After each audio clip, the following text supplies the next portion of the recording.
If there is a band capable of indulging in the weirdness of 2020, it's Puscifer. As of this posting, we still haven't had aliens visit yet in the wildest year of our generation, so Existential Reckoning, Puscifer's fourth studio LP, is an album looking to uncover the truth about alien life once and for all, and to explain a crazy alien abduction and leading to the adventure of a lifetime. That last bit about explaining alien life once and for all is in the press release describing the latest album. There are characters labeled as special agents and aliens, and Maynard James Keenan plays a man named Dick Merkin.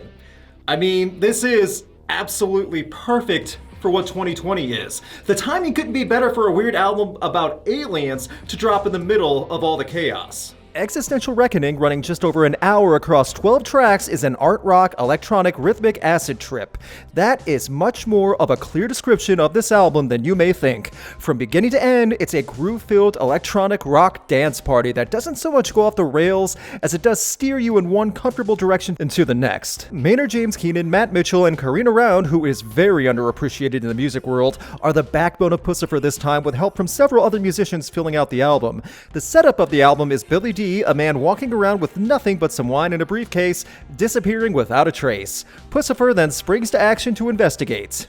That's it. That's the premise. Why watch X-Files when I can listen to it being told by great musicians and tons of synthesizers? It's difficult to describe all of this album without 1, just going over the story in detail, and 2, not playing the music in clips. But I will do my best to concisely make this review because there is so much to get lost in with Existential Reckoning that my words can only do so much justice to what's here. The first single that dropped as a surprise back in May of 2020 was Apocalyptical. This is exactly what Puscifer needed as a single and to grab everyone's attention for the new album. The beat, Maynard's rasp with his singing is infectious. Carina and Maynard work off each other as the song goes on, and the great synth keys make it better. The song goes by fast even though it's over 5 minutes long, and it's great. The Underwhelming follows as the next track on the album and the second single released from Existential Reckoning. The guitar licks and the bass effects are great, and some of the background vocal harmonies add this perfect extra layer to the deep distortion and synth work. There is a slight funk feel in the second half of the song before it goes back to that moving beat. There's a ton going on, but it's all really good. The opening track, Bread and Circus, is 6.5 minutes with a crazy opening, and in turn, the perfect introduction to an album like this. Story-wise, this is where the alien atmosphere is introduced, and instrumentally, it's meant to give a bit of an unnerving, dramatic feeling. It's long and dragged out, but I feel that's by design. The first 3 songs define the rest of the album in terms of you'll either be hearing this amazing song by great musicians creating this great atmosphere of electronic art rock, or you'll be dragged through the audio version of an acid trip. One or the other. That is Existential Reckoning. Gray Area 5.1, which is a great name, drops the upbeat energy to a more ominous, chaotic tone.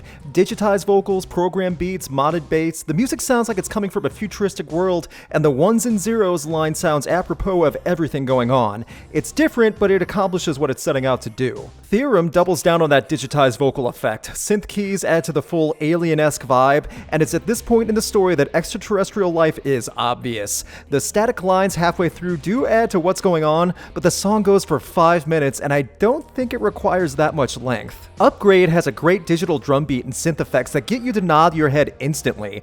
Maynard is in his zone on this one, and his voice leaves an impact. The electronic beat hypnotizes you while you listen, and even with the firmware update speech, the song still is a blast to listen to. Bullet Train to Iowa is slower with an echo fade on the vocals. The drums are brought to the front a little bit, and there is some great guitars at the end. You get lost as you listen on it. Musically, it's pleasant, but the lyrics carry the story, and it's a bit hard to follow after a while as you hear the choo-choo-choo going. Personal Prometheus at almost 7.5 minutes is extremely drawn out, but the bass and synth have this pulse-connecting feeling while Maynard and Carina softly sing. I love the flow and vibe on a song like this, but wow, they could have shaved off over 2 minutes and it would have helped. Singularity has the ominous tone back, and while it's a slow starter, there's something gorgeous about how it turns into this unique track about a singular, perfect entity. The verses are bassy and distorted, while the chorus has this amazing focused, sinister feeling which really hits hard at the end. POSTULOUS sounds more like the alien world coming in through music form. The looping beat is fine, but there is so much going on with the sound effects that it doesn't connect with the song. The vocal tracks are played with in effects, and it gets the otherworldly point across, but not as much replay value here. Fake Affront is where some unexpected anger and intensity comes in, as this song will definitely have some quotable lines that I can't repeat for fear of demonetization. It's a creative way to get all that aggression out toward a specific someone. It's slightly ridiculous, but a lot of fun. The guitar and bass have great riffs as well. Bedlamite closes out the album with a deeper voiced Maynard in the verses. The repeated line of "it's going to be alright" works as a closer line and in a way to end the story going through Existential Reckoning.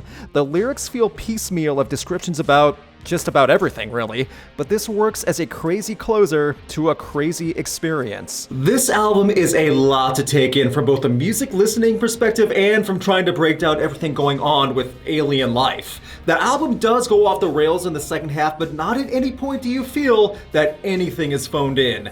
Every second of electronic synthetic program music is tightly produced, while the instruments add everything appropriately. And Maynard and Carina still sound amazing together.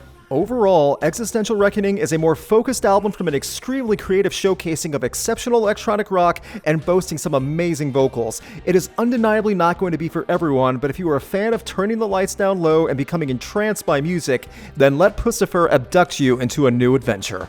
What did you think of Existential Reckoning? Leave a comment and let everyone know. Big thanks to my patrons and a special thanks to Brandon Barenfeld, Chris Doman, McKenna White, and Dom Smith. You can have a say in upcoming videos and see videos early by supporting Rocked on Patreon. Please click the link in the video description for more info. Please subscribe and ring the bell to get notified on upcoming videos. You can check out my concert photography on Instagram, and you can keep up to date with Rocked on Facebook and Twitter.